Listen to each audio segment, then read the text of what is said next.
Welcome to the Synapse Philosophy Group, and I am excited because we are on page 64 of B.J. Palmer's final book, Our Masterpiece. And we've gone through, we've broken it down. There is a lot of good information here and a lot of good discussion. I say go back and listen to them. This type of podcast, you can listen as we go for sure, but also go back and listen. We've got a lot that we have done we've broken down all of Stevenson's, D.D. Palmer's 1914. We go back and forth in 1910 because it's a Leviathan. And after we do this, we'll go back again. And we've done a lot of good work on this, so go check it out. And today we're going to have our man, Alan Lichter, to do some reading, and we're going to trade back and forth. And I've been talking all day after being on vacation, so I'm giving my voice a little rest, and we're going to get going. Alan, you ready to go? I'm ready. Anatomical, right. We're on 64, and the chapter is called Anatomical and Osteological Constants and Variables. There is a species and family constant. There's a species and family variables. There's a genus homo anatomical and osteological constant. All people are alike in general characteristics, but far different in specific variables. All have a head, 2 arms, 2 legs, nervous systems, vertebral column, mental impulse supply constant. Each has a face on that head that is a variable. Arms and legs are long and short. No 2 vertebral columns are alike. No 2 mental impulse supplies are exactly alike. That's an important line. I should have underlined it. No 2 mental impulse supplies are exactly alike. There are osteological constants. Each person has 24 movable vertebrae, an occiput, atlas, and axis. All bones are a constant to a common constant. Yet no 2 occiputs, atlases, or axes are alike. Each possesses a variable from the constant. There are left and right variables. It is these variables that make 2 people anatomically or osteological a constant. Make no 2 subluxations alike. Make no 2 occlusions, pressures, or interferences alike. Make no 2 diseases alike. These variables make no 2 people take same adjustment, or respond to it alike, or react of same condition in same speed, or make them get well in same manner. You want to stop and talk for a minute? I forgot I was muted. That's, where the Merrick chart sort of loses its merit, and, the amazement of this adjustment. What do you guys think? Anybody have any discussion on that? Just, again, appreciate the specificity of what we do. It's not only specific for the client, the person on the table, but also specific for the chiropractor. And that's where the art of what we do comes in. And so to see it written down here in 1961, Andy Roberts, the only time I ever heard Andy Roberts speak was at an IRAPS presenting the specificity of what we do is so specific that it includes the chiropractor also. And this just points out that what we have is something that can't be replaced by machine. Absolutely. Absolutely.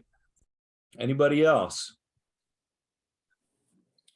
Yeah, so wow, Dwayne, you mentioned Andy. So I just checked 2 of Andy's old patients today, 2 in the last couple hours. So that's his spirits here, definitely. And then just had dinner with his wife on Friday. This principle is easy. Chiropractic to us, chiropractors is easy. However, it's not simple. And here's BJ talking about these constant and variables. And you can look at it from afar, all the variables, or you can just get in and get as specific and scientific as you possibly can. And I love his use of words here. Good job, Alan. Absolutely. Absolutely. Barry, as you were talking, I'm thinking of DD's concept of tone and the complexity and intricacies of an instrument and orchestra. And the artist doesn't necessarily have to know how each key works on his saxophone or on his flute. They just have to know how to use that instrument in that moment in time with the rest of the orchestra. And that's where the art comes out. And, you know, Right. a true artist really becomes one with his instrument. And I use the reference from Clarence Gonstead all the time of becoming one with the bone, and really becoming one with it, becoming part of that adjustment. It's not from the outside. When we're connected spirit to spirit, we become part of that individual system in that moment. Innate takes us in, and we're influencing that system from, you know, above down and the inside out. Yeah, absolutely. And what's interesting is we're looking at it individual too. However, and you guys know this, and Dee Dee says this, the universal consciousness. So as we're each performing our art and playing that beautiful song in our office, in our body, with our patient's consciousness, there's also a universal consciousness that's occurring as well. Absolutely. We're affecting the world with every adjustment. Absolutely.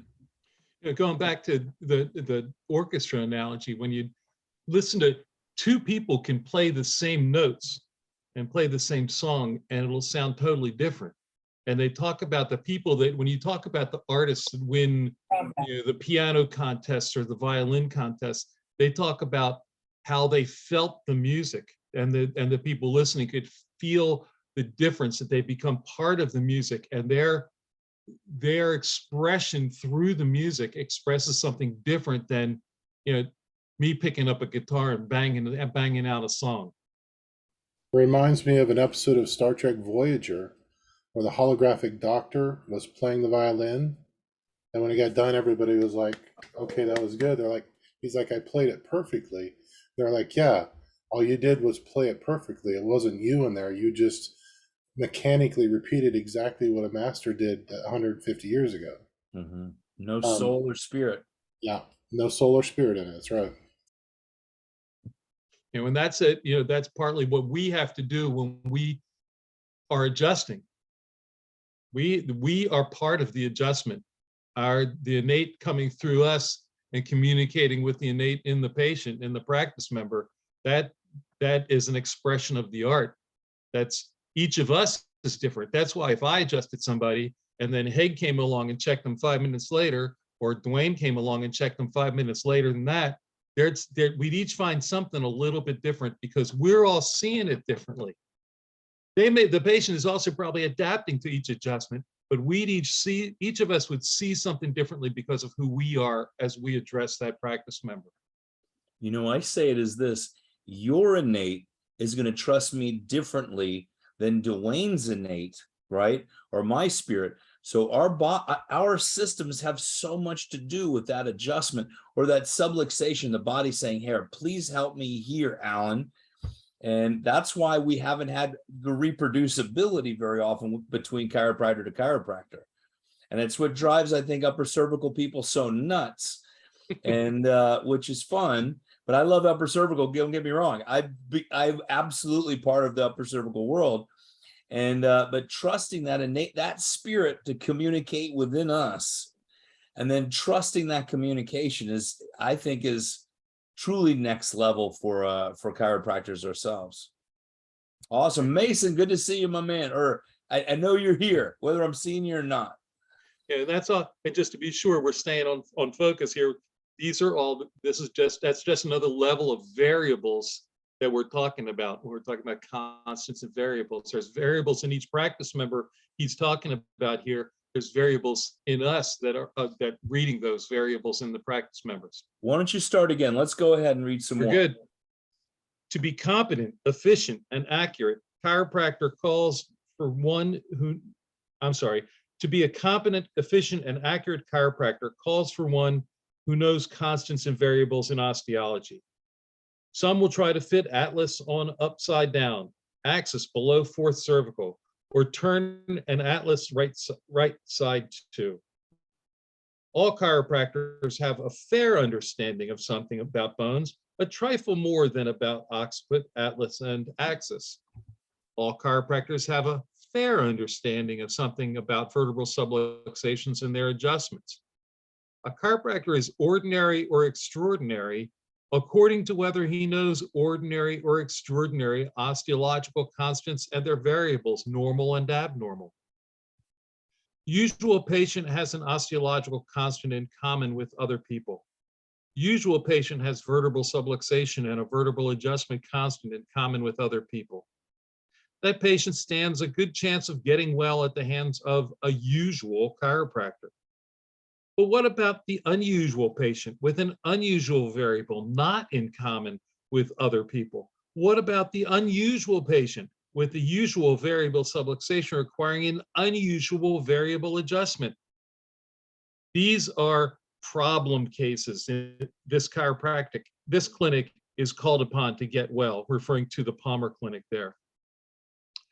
Variables are either anomalous, pathological, or traumatic.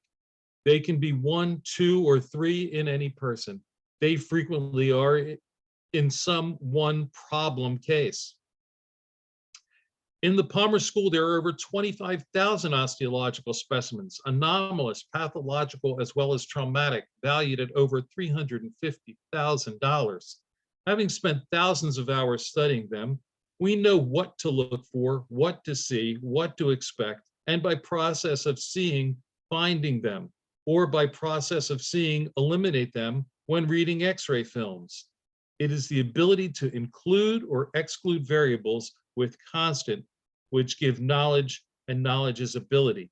It is variables which make chiropractors fail on case, not that chiropractic is wrong, not that chiropractor is incompetent, inefficient, or inaccurate, but he does not know variables on which he should be a specialist. You must know your bones to know your bones. Let me just pause there a moment. You got it. You know, one thing we started doing a long time ago was seeing if we could feel the difference when someone has, more bony, stuff on one side of the vertebra compared to the other. Is there a different tone to it? Can you notice the difference without an X-ray? And, it is important to do, really studying X-rays. And we were fortunate in life having Dr. Fox, and also, having a really keen understanding of X-rays themselves. So, there's a lot of push of booting X-ray out of chiropractic. I think that's a level of insanity. So I just wanted to put my 2 cents in there. That's it. Okay. Whoever listens to this, we'll keep going if you want. Should I go on then? Yeah. Okay.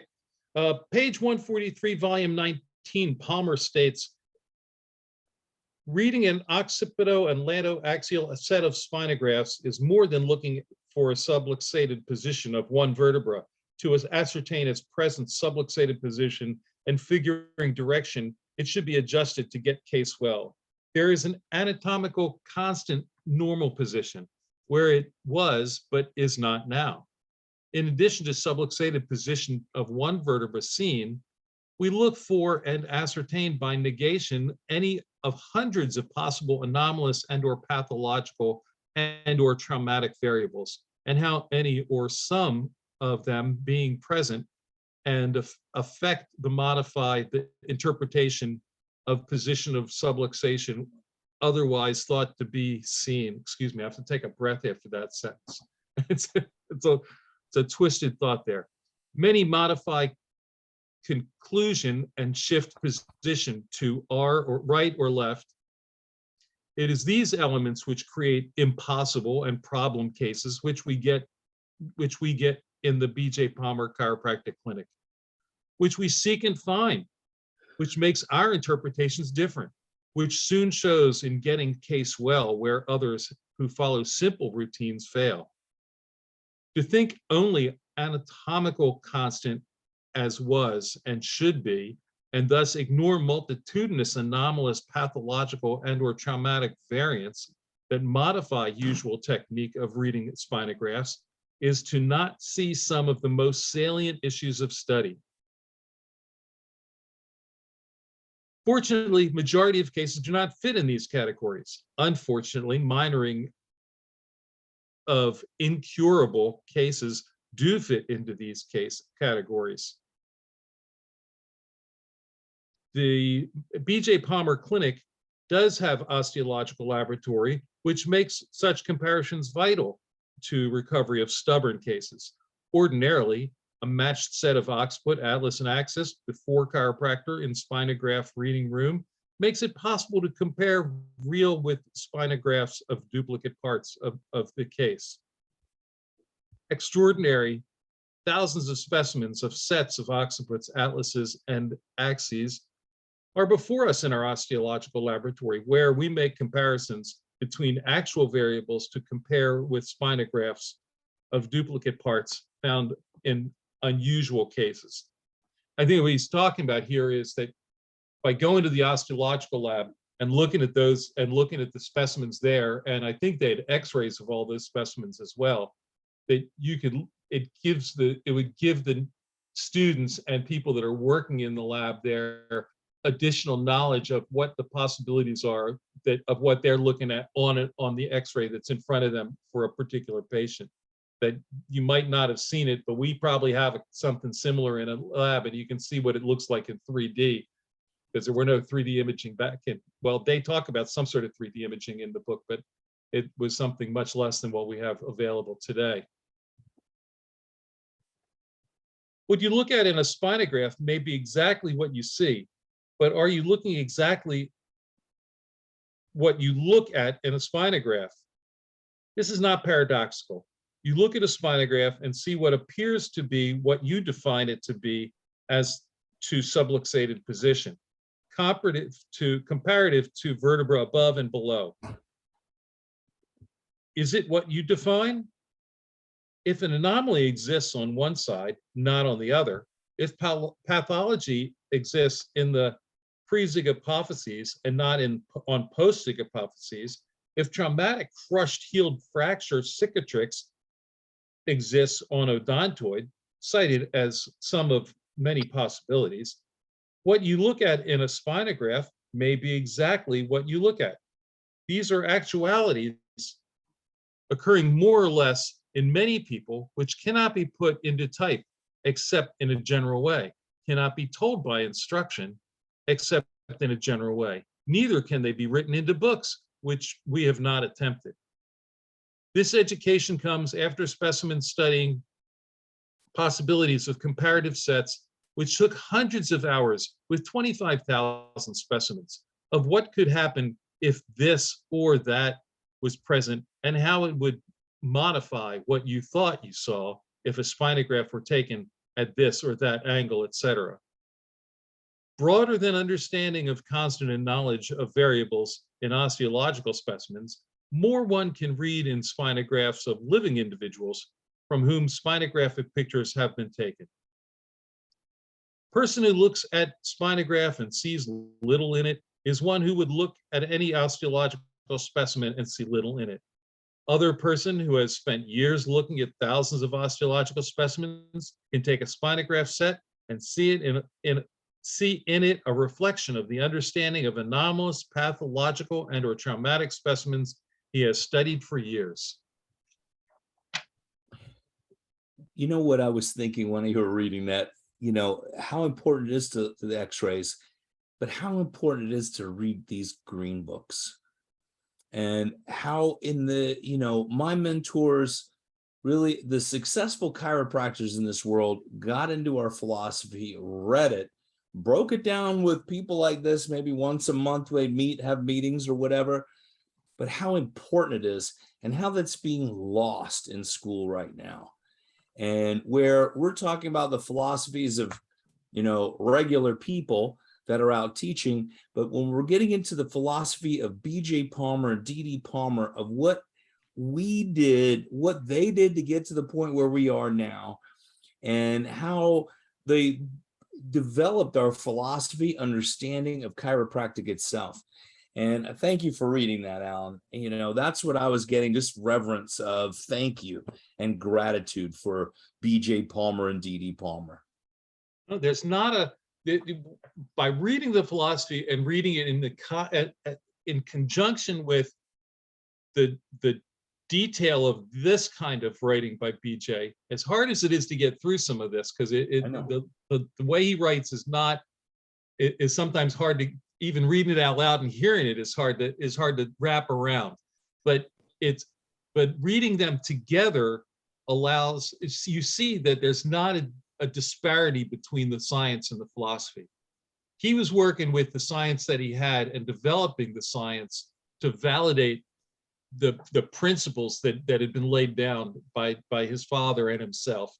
And what's been lost is we've moved to science only and not philosophy. The science needs to work with the philosophy and be driven by the philosophy.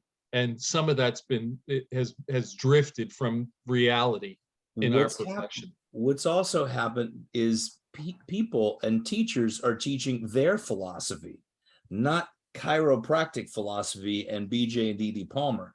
They're making up their own things, which have vitalistic tones to them, but have very little working knowledge of BJ and DD Palmer. And I see that constantly. And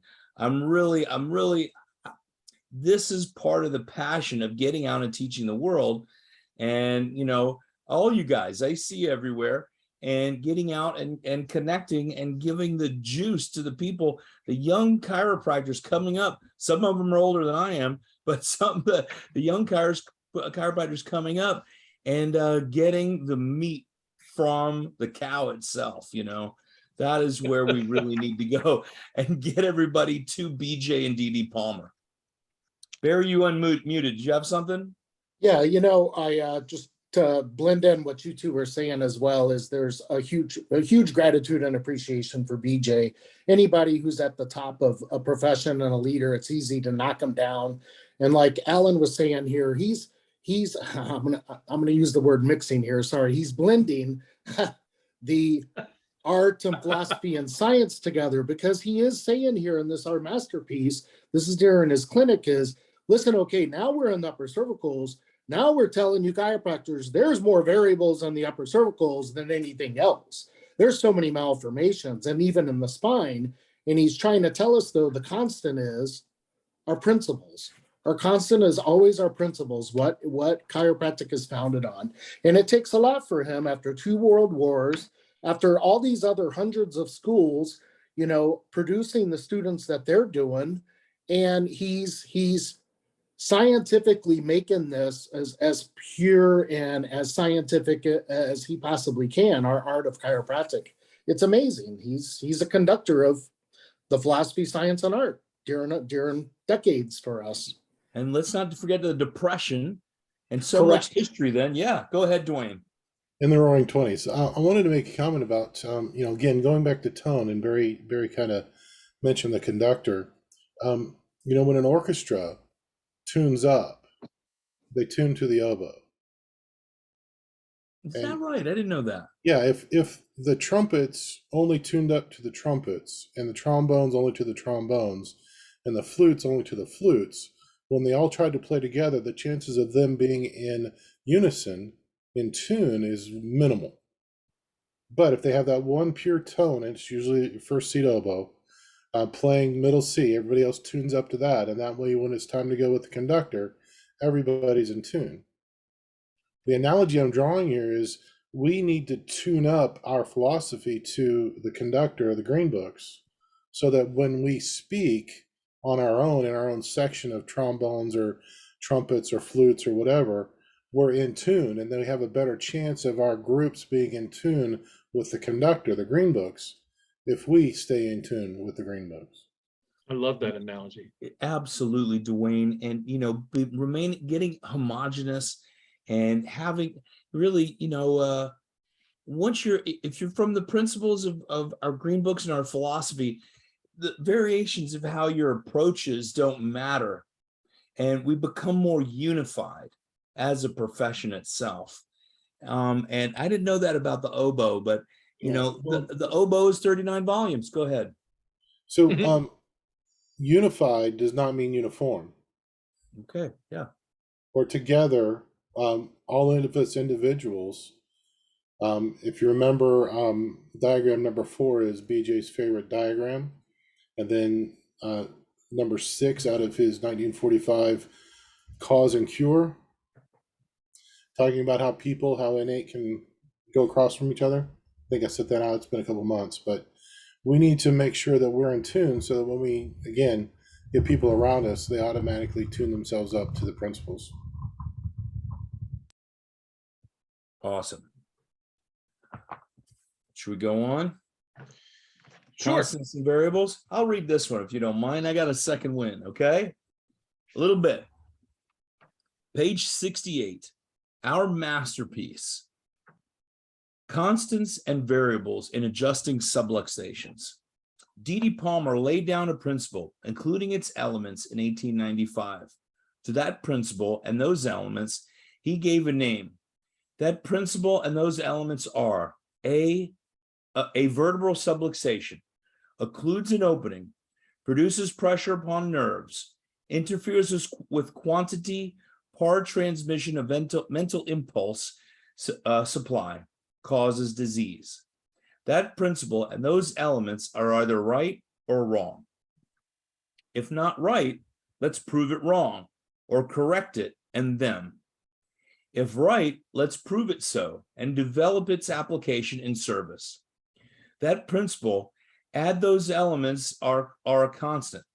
But what variables we find practiced in its name? What should we do? What should you do as a chiropractor to change variable back to constant? Innate is a constant. Subluxation is a constant. Adjustment is a constant.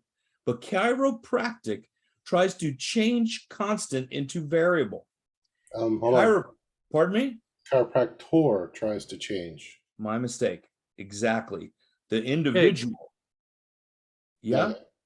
We're gonna Okay, say Steve, I want to go back a line here and say, if to the line where he says, if right, let's prove it so and develop the if not right, let's prove it wrong or correct it in them. If right, let's prove it so and develop its application in service. And the issue, going back to the science issue and what we'll call it the cartel, for lack of a better phrase, to get an umbrella group going there. They haven't done anything to disprove the principles of chiropractic. There are things in our principles that are hard to prove, just like it's hard to prove God. It's an intangible, but there's things in our principles that are hard to prove. It's hard to prove innate. It's an intangible, but it hasn't been disproven. And what we need to be working on is the science that validates that those principles work. And if we can eventually somehow come to a proof of innate intelligence, then that's the bonus. And the proof of universal, that's the bonus. I mean, we can see evidence of both, but you can't prove that they're there or not in scientific terminology. But you can prove that the principles work. And that's what we need to be working on. Nobody's disproven any of this, although they certainly want to disallow its usage. Now, BJ was trying to with the go ahead, Barry, the neuromentopograph.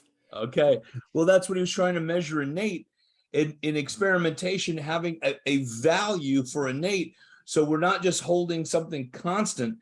And, he was doing his absolute best with the science of the time, which enhanced science for what we have now, And I use an EMG. I use a Titron, and all that goes right back to BJ Palmer, and what a blessing that is. It truly is for humanity, including the chiropractor, just making our lives a little bit easier, but for humanity itself.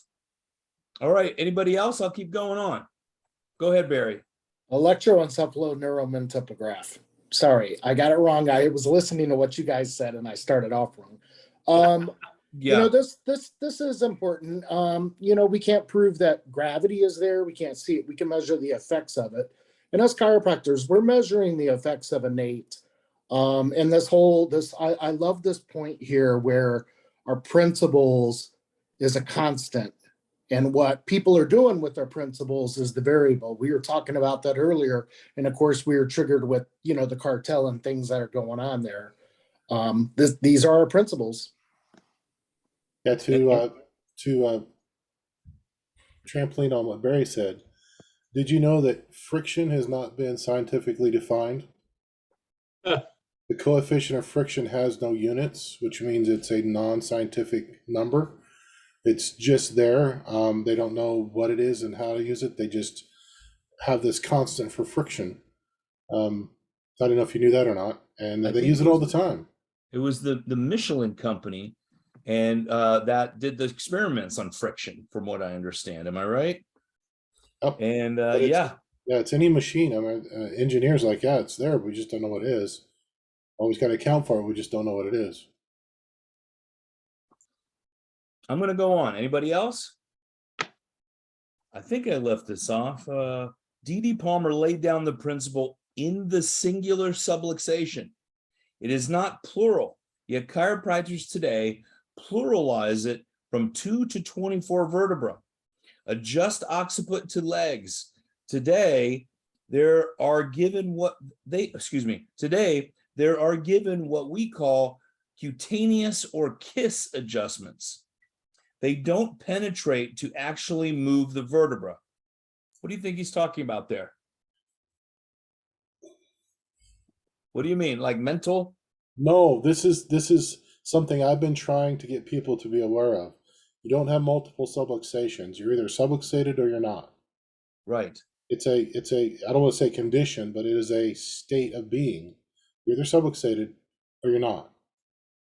You may have several misalignments contributing to the subluxation, but the subluxation is a yes or no thing. Yeah, either if there's nerve interference, you're subluxated. No matter where it is, it's 1 or 4 places. Is that what you're saying? Yeah. What do you think he's just talking about, the cutaneous or kiss adjustments? I think those are the ones that only go skin deep. Yeah. So he may be, I think this was 61. Yeah. So activator wasn't around then. There could be other techniques he might be pointing out that just don't get down to where you're even putting any kind of external force on the vertebra itself. I mean, this is well before network and BGI, obviously. Mm-hmm. I think that at this time they were still the adjustments. They talk about you got to move the bone, right? It's Dr. Sid used to talk about it that way. You got to move the bone, and that high force adjustments were de rigueur for the longest time in our profession. It's only more recently that we found that you can affect, and as we've gotten away from the adjustment being purely vertebrally induced, that we find that we do affect the nerve system and its ability to transmit the mental impulses with using less force type of adjustments. Part of our art is being able to know when you need to use more or less force and when you may, I used to mostly instrument adjusting, but I used to also do drop work, and it depends, you need to know when to use what in your office. Well, BJ did develop just like a Titron, the pressure, but with a pencil of depth for your adjustment. I don't know what that's called. Barry, you might know what that is. No, But I remember Clarence Jensen, he had one at his office, and that's what we were practicing on for our depth and that type of thing. Dwayne? It was adjustment simulator. There's 2 at Sherman. One's in the student lab, and one's over in the museum. Oh, very cool. Speed, force, and torque. Very cool. All right, I'm going to keep moving on. Example, case 73, entered our clinic, and that's probably from volume 20. Chiropractor adjusted atlas, first from one side and then other, each day for 21 days. Atlas, if subluxated, could not be both left and right. Atlas, if subluxated, was either left or right, couldn't be both directions. Discussing this case, The Known Man, volume 19. Palmer says, if a vertebra was subluxated right, then it wasn't subluxated left. If it was left, then it wasn't right. If it was either, it couldn't be both opposite directions same day. One chiropractor held opinion it was both opposite directions same day, every day for 21 days. No wonder the seeming necessity of pecking away every day on a variable from both sides. If B atlas was subluxated right, this was adjusted first, then head turned over and adjustment given from left. And Case went home with last peckment from left. Then Case went home with worse subluxation when he entered office. Vice versa would also be true. Pecking on wrong side on alternate days is a variable constituting an inexcusable blunder. Adjusting from right only when it exists as such in fact is a constant which constitutes sound, intelligent understanding of nature of atlas subluxation and its correction. Oh, somebody's coming in. Here's Steve. All right, anybody have any input on that?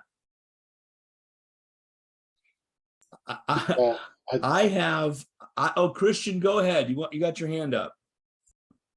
Hey guys, I was just listening about what you were saying about atlas subluxating right or left. It's either one or the other.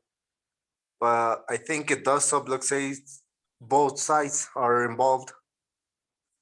Because if your atlas is my hand, and if the right side goes to the right, the left side follows the right side. So it's subluxated from both sides. That's my input on that. But if it's subluxated and you're adjusting laterality from one way and then you've hit it back the other way, you just have negated what you've just done. No, I'm saying if it moves to the right side, it's pulling the left side to the right side too at the same time. So there's subluxation on the left side if it's moving to the right side too. I see your point. The whole bone is moving. Is that what you're saying? Yes. Yeah, I don't think that's what he's saying, though. He's saying that you can't have the atlas go like this. You can't have an ALS and an ARS at the same time. Okay. Let's hope so. Well, Now, can you have posteriority on one side and anteriority on the other side? Yeah. Yes, you can. You know, it But depends on your one will approach. make a correction and the other won't. Okay. Yeah, if it's subluxated, it's subluxated. Anybody else? Steve, good to see you. Yeah, How's if you're Gainesville, Florida? if you're fast enough with the impulse and the adjustment and innate, Suck it up. innate will just take care of it and set it. Well, we're not adjusting anyway. We're influencing innate adjusts, That's right. right? Chiropractor thrusts, the body adjusts. Innate adjusts. You know, we offer I up- remember learning about if somebody's standing on the edge of a cliff and you kind of push them over the cliff, they're going to recoil back the opposite way. And there are some techniques that actually You're breaking up. Steve, you're breaking up a little bit there. push the That's how he normally talks. You know that, guys. Can you hear me now? That's better, yeah. The recoil, when somebody's at the edge of a cliff and you go to push them off, they're going to like forcibly go the opposite way. And so the rationale is that if you adjust someone into a bone into the more of the subluxation, the innate goes, wait a second, and then sets it. I've heard that Plausible. rationale for adjusting ASR, ASL. All right. I think the most that we can hope for as chiropractors is to offer up as a gift the proper vector for the body to absorb 100% of it as a corrective force. I would And say That is one of the most important factors, is a proper vector. The And- closer and- we can get to what innate needs, if you will, then the less force we need to put in, and That's the true. easier the adjustment happens. I tell people I want to give 101% of what's needed just in case one of us sneezes. But no more, because any more than that's destructive. Any less than that, then everything is destructive. Interesting. I You like have it. to build constructive survival values. Anybody else? I'm going to finish this section. All right, we're almost done. But I lost my C. place. You're in if C. If C subluxation was right on Monday, and on Monday he adjusted from right first and left second, and subluxation was left on Tuesday, and on Tuesday he adjusted from left first and right second, and on Tuesday he adjusted from left and first right second, he would be alternately or on opposite days, decreased and increased pressure, and make case worse one day and perhaps better next. This would be questionable because no case needs adjustment every day or on same subluxation. It is possible that pecking away an alternate side daily might increase readings.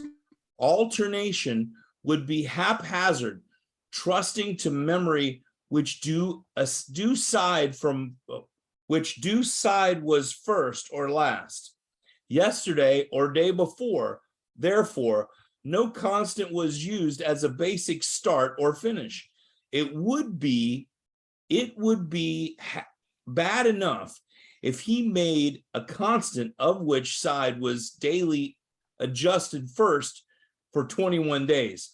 Even this process possesses elements of great danger for, and he leaves it hanging there. No, it goes right. It goes to the next piece right ahead. Bear, you want to start from there? You want to read? Yeah, I'll read. If D's subluxation was right, and for 21 days he adjusted from right first and left last, then each day he continued to make case worse. It is no wonder case suspicion chiropractor did not know which side Atlas was subluxated to. Realizing he was getting worse, Case left him and went to another chiropractor, who found which side it was subluxated to. No chiropractor can build a business on variables, of which this is a simple sample. Example, if Atlas is A, specific vertebral subluxation, including its elements, to claim others are is to introduce variables. Two vital principles. Number one, cause is within, cure is within. It is necessary to accurately locate cause and efficiently correct it. That the cure, life forces within, may be liberated to bring back health. Number two, rehabilitation of the part which has long been in disuse. This cannot be done by external manipulation, such as message. Maybe massage there. I don't know if that's a spelling error. It Yeah, must I be think done so. it must be done by internal use by patients himself. Every department of the clinic works, confined and scientifically applies itself to these two vital practices. You noted under first principle, any, every, and all methods which establish accurate and efficient mechanical automatic record, avoiding studiously any, every, and all methods which permit free play to human diagnosis, which is admittedly guesswork with even the best. You further noted under second principle, all methods which permit case to work his own parts to more quickly develop them back to normal. And that is innate intelligence. Those two Awesome. Thanks, two Barry. vital principles are so good. I can almost hear Fred Barge saying that first line: cause is within, cure is within. Right? But those two together are so dramatic because it talks a bit. He's saying innate. It's what we just said a minute ago. It's not the chiropractor that's making the cure here. The body is making the cure after we offer something to innate that maybe she can use and maybe she can't.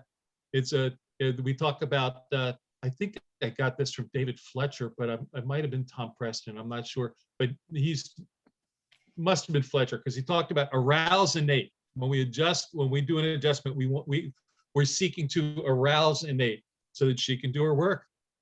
Even rehab is an internal job, though. Exactly. I'll leave it at that with rehab. I mean, he's saying, leave all that other stuff alone. Give it to somebody else to do. Yeah. How do you So what's guys it- deal with this? How do you deal with this? Can you hear me okay? Yes. How do you deal with this? When I was in chiropractic school, I did Logan Basic, and they said sacrum goes anterior and inferior. Then the next semester I did Gonstead, and they said sacrum goes posterior and inferior. And then we got Reggie Gold saying palpation. You palpate the multifidus that's contracting, that's helping innate, pull it that way. You got the Nuka people. You got Pettibon, which I got into with the inline x-rays. You've got all these different techniques saying different things. And it's kind of like an elephant in the room where I had to finally let it all go and just find something that I feel confident in terms of the line of drive. And then I would adjust with surety. Yeah. But within the profession, there's a lot of contradictions. Dwayne, go ahead. So the basic versus Gonstead thing, that's a point of reference on where it is in reference to the pivot point, different points of reference. But even Clarence Gonstead in his book, his manual, either in the introduction, I think in the introduction is like, hey guys, because of my physical limitations, this is how I do chiropractic. I would hope to God you don't stop with this. And most people who do Gonstead don't understand that he was just offering a foundation. I think even Logan said, this is just the start of where we can be. And the other thing is in martial arts, I know Shark, you do martial arts, right? Used to? Qigong. Yeah. So when you look at martial arts, every style starts at a different base on the pyramid, but at some point they all reach the same level and understanding of what martial arts is. Yeah. And it goes beyond the technique. Yeah, absolutely. And you have to start someplace. You have to start with the basics someplace. And like Clarence Gonstead said in his book, this is how I had to do it for me. Well, he had huge hands. He also had huge hands. Didn't he have some? They were very arthritic. Yeah, he had some. You know what?